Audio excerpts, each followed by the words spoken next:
una crónica de la matanza, porque me tocó estar ahí, soy sobreviviente. Muchos compañeros míos no pueden decir lo mismo, ahí quedaron muertos.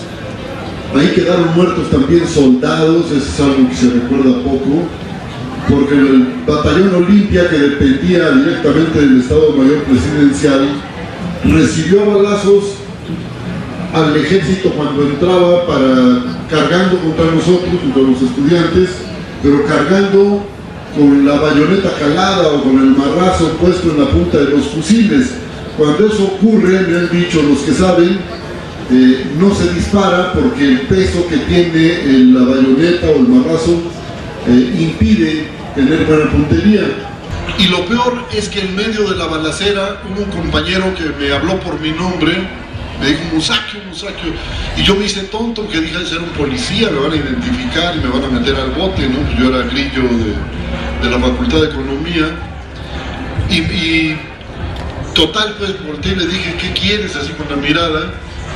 Dice, aquí tengo una cámara, y me alarga una cámara, la cámara de los cordón, y me la alarga hacia donde yo estaba, y yo con mucha dificultad empiezo a estirarme para alcanzar la cámara, y de repente me dice, pero no tiene rollo.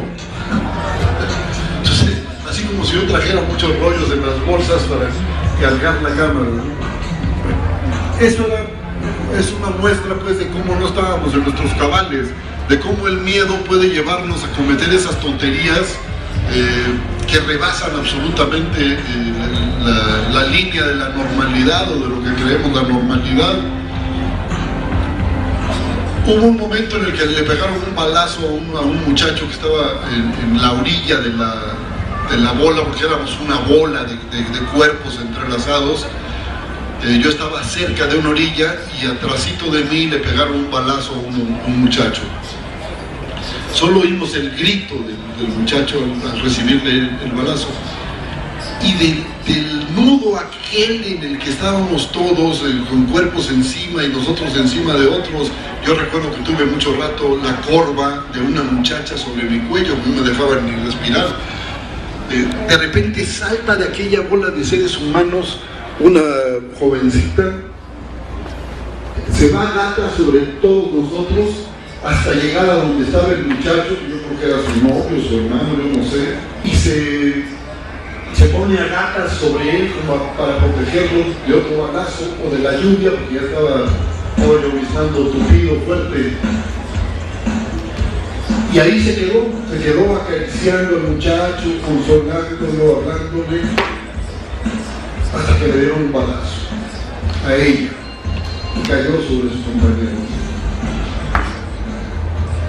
Quizá ese tipo de cosas que a mí todavía me duelen cuando las recuerdo, porque cuando uno habla de la matanza en general, pues sí puede dar mucho coraje, pero cuando uno recuerda los hechos particulares, esos que presenció, que tuvo tan cerca, entonces la indignación se vuelve otra cosa. Esa es como una especie de rebelión de lo que tenemos de humano. No podemos tolerar que haya seres tan enfermitos que manden a asesinar a gente desarmada. Bueno, ese era Gustavo Díaz Ordaz, el Chacal. Era un hombre que tenía la idea de que el poder era intocable, que no había que permitir nada que afectara al poder, y por supuesto él encarnaba el poder. Entonces las mentadas de madre que le recetamos en las calles nos las cobró todas ahí, pero todas. Cuando entrábamos al Zócalo, en las manifestaciones, gritábamos pinchos y ponzas al balcón, en fin. Era como un desquite muy ingenuo de nuestra parte, porque finalmente ya las mentadas son como las llamadas a misa, pues para el que quiere, ¿no? Pero este tipejo no perdonó, era incapaz, era un hombre sin ninguna nobleza, sin nada que lo identificara como un ser humano, un hombre extraordinariamente feo, acomplejado. Dice Carlos Fuentes en un texto precioso que escribió en el libro Tiempo Mexicano, que Díaz Ordaz hizo su carrera junto a Maximino Ávila Camacho, consintiéndole tapándole los crímenes a Ávila Camacho. Ustedes saben que Maximino Ávila Camacho, el hermano del presidente, era el gran cacique de Puebla.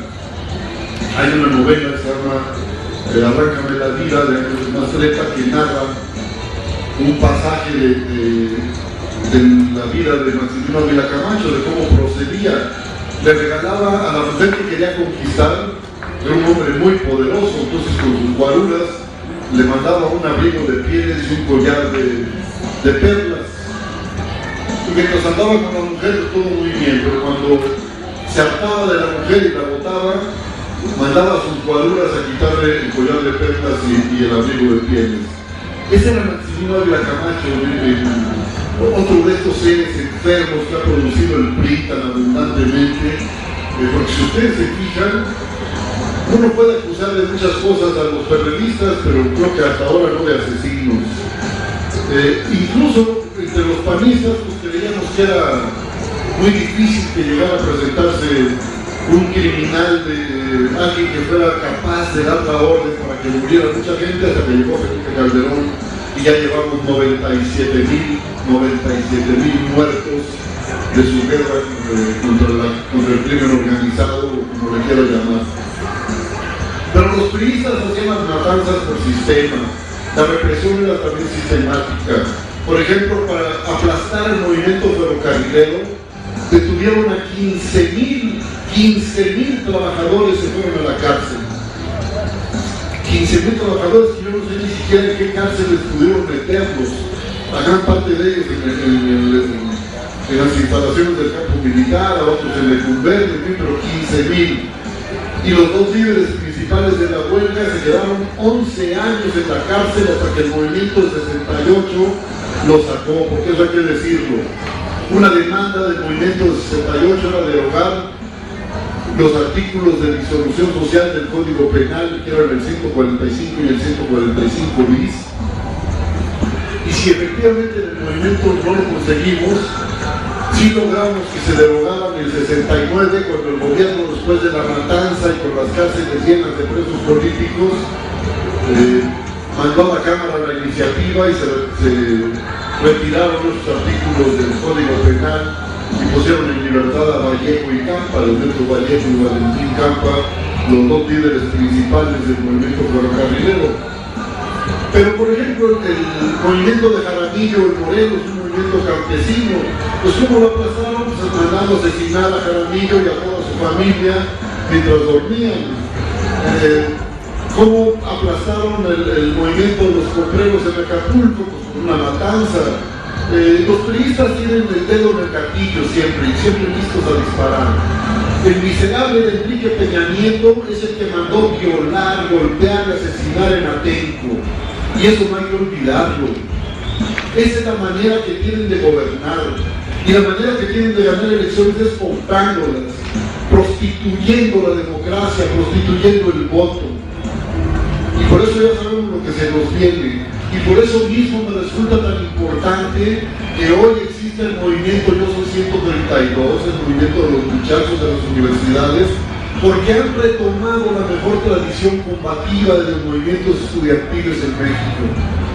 El hecho de que se nieguen a reconocer a Enrique Peña Nieto va a ser una espina que va a tener clavada a este miserable durante todo el tiempo que se mantenga ahí. Y el Yo Soy 132, que si ustedes se fijan, las plumas alquiladas, los periodistas estos que se venden a tanto la línea, todos los días aparece por ahí un artículo diciendo que el movimiento de los Yo Soy 132 ya se acabó, que están muy peleados, que ya se dividieron, que no tienen porvenir, que les faltan líderes. Siempre encuentran algún defecto y alguna razón para que ese movimiento no progrese, pero el movimiento sigue ahí y avanza y gana territorios cada día y gana la simpatía de la gente, porque como en 1968 pues no hay familia que no tenga un estudiante en la preparatoria, en algún bachillerato, en la universidad, en alguna institución de educación superior. Lógicamente, pues las familias no quieren ver en peligro a sus hijos, y por eso surge esta simpatía. En 68, por ejemplo, gran parte de la gente que sostenía el movimiento, que nos daba comida, que nos daba cobijas, que nos daba ayuda de muchos tipos, dinero por supuesto, pues eran nuestras propias familias. O salíamos a pedir ayuda y nos la daba gente que tenía hijos en el movimiento. Yo caí a la cárcel de Santa Marta, Catitla, después de la matanza de Tlatelolco nos detuvieron y éramos el último grupo y nos mandaron a Santa Marta. El director de la prisión de Santa Marta tenía 3 hijos en el movimiento. Él era un militar y lógicamente nos recibió con una regañada feroz, ¿no? Empezó su discurso con una frase que nunca voy a olvidar, que teníamos todavía mucho miedo, teníamos frío, porque eran las 6 de la mañana cuando llegó a Santa Marta, teníamos hambre, no habíamos comido desde el día anterior, y se paró frente a nosotros con su traje militar, viéndonos con una mirada muy severa, y lo primero que dijo es: yo no sé qué hayan hecho, muchachitos, pero esta es una cárcel y aquí se chingan. Entonces, después de ese recibimiento, pues nos hundimos en el suelo, lógicamente, ¿no? Y nos soltó una regañada, pero feroz. Sin embargo, en cierto momento se quedó callado y de repente cambió el tono de la voz. Dice: pero hijos de mi alma, ¿qué andaban haciendo ahí? Pues, ¿qué andábamos haciendo? Pues estábamos en el movimiento, ¿no? Y dice: mientras estén en esta prisión, nadie les va a tocar un pelo.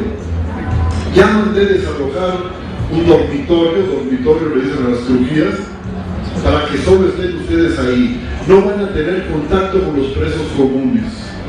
Y vamos a ver que mientras estén aquí, estén lo mejor que se pueda. Entonces alguno de los muchachos adelanta: mi general, ¿no nos podían dar algo de comer?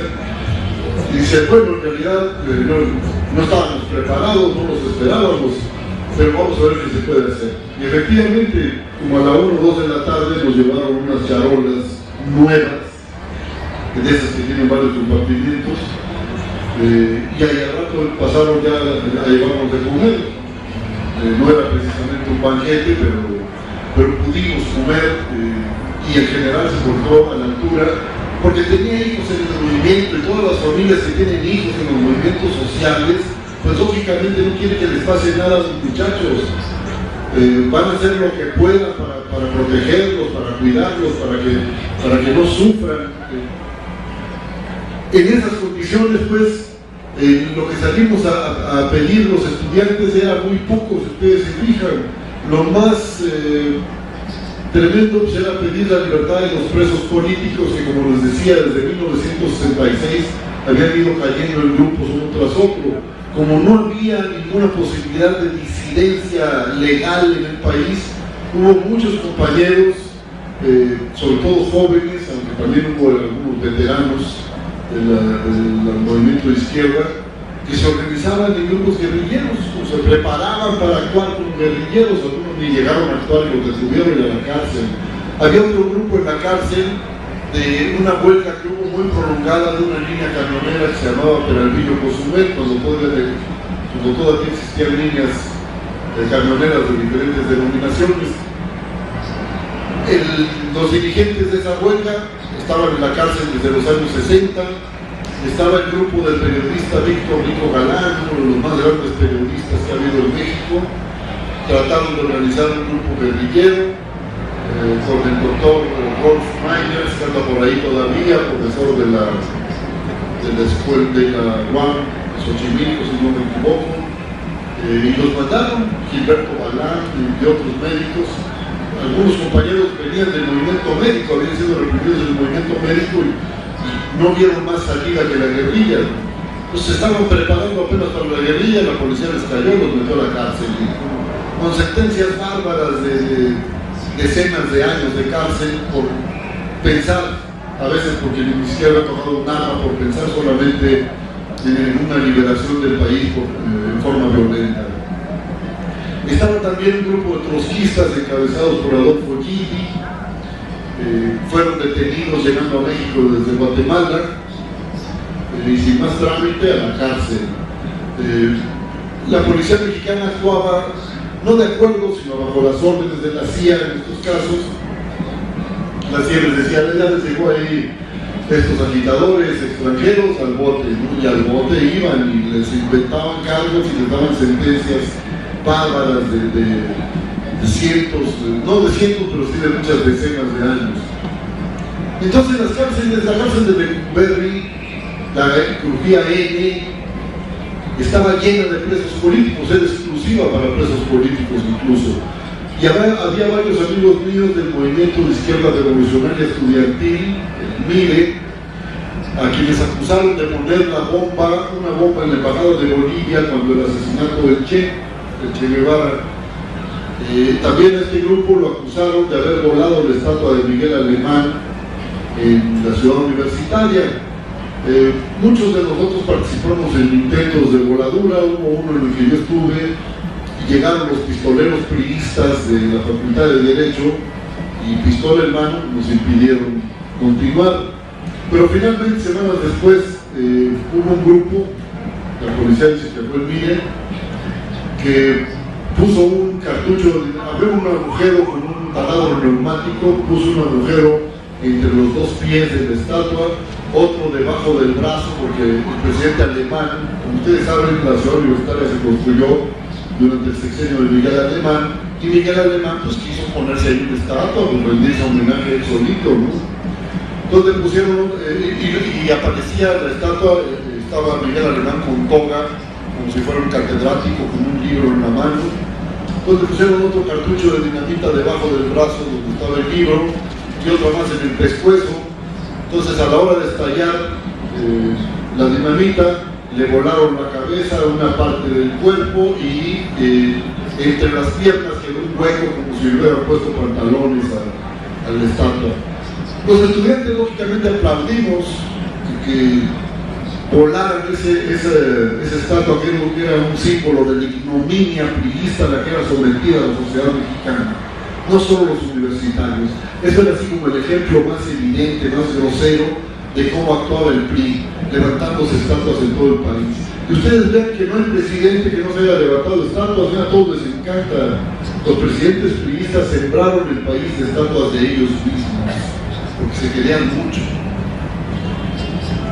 Y mis compañeros del MIRE pues fueron a la cárcel acusados por eso, y también les dieron sentencias infinitas.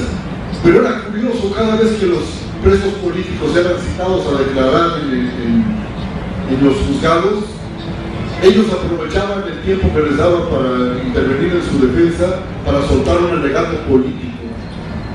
Estamos aquí como presos de conciencia, y este es un gobierno represor, y los jueces, había un juez Fernández MacGregor que era verdaderamente siniestro, era el encargado de dictar las sentencias contra los presos políticos. Y ese juez y todos los jueces que estaban al servicio del gobierno eran ahí los acusados en esos juicios, acababan siendo los acusados mientras nuestros compañeros hacían su propia defensa. Esos discursos los imprimíamos en el mimeógrafo como podíamos y los repartíamos en las universidades. En esas condiciones surge el movimiento del 68 con las cárceles llenas de presos políticos. Poco antes había habido una huelga de hambre de Demetrio Vallejo, y se organizó una huelga de hambre en la ciudad universitaria de solidaridad con la de Demetrio Vallejo. Se levantó la huelga de hambre de Vallejo para evitar pues, que muriera, pero en fin, en esas condiciones estalla el movimiento, cuando no había más salida que enfrentarnos al gobierno, enfrentarnos a sus policías, a sus soldados. Y el movimiento del 68 rebasó todas las expectativas, incluidas las nuestras. Es que todos los libros que estamos regalando, los autores regalan sus derechos de autor, ¿sí? O sea, la parte que les toca económicamente, y que la Brigada para la Libertad hace gratis el trabajo de edición, formación, y luego encontramos quien coopere para financiar las ediciones. Llevamos a lo largo de 2 años 255,000 libros regalados en un país que dicen que no lee.